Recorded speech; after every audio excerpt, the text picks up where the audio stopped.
Nepal, our mother, this country gave us birth, nurtured us.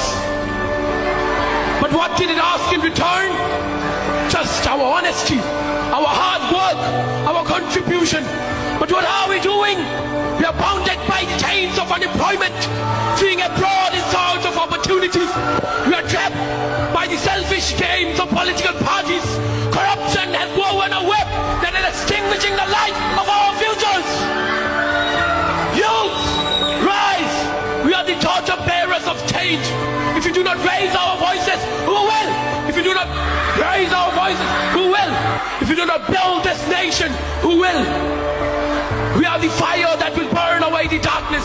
We are the storm that will sweep away injustice and bring prosperity. Ancestors shed their blood to give us this nation.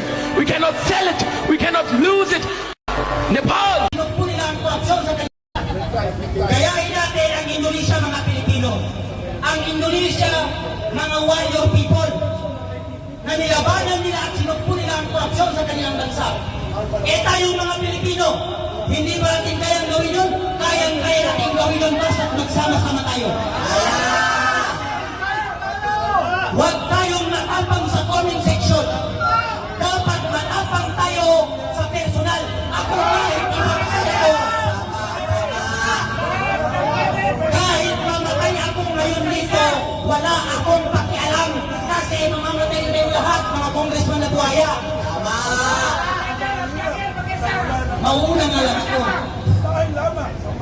Kaya ito ang mensahe ko sa administrasyon korupsyon na puno ng kabagan, puno ng kabubuhan, na lahat ng plano ni Bongbong Marcos, puro palpak.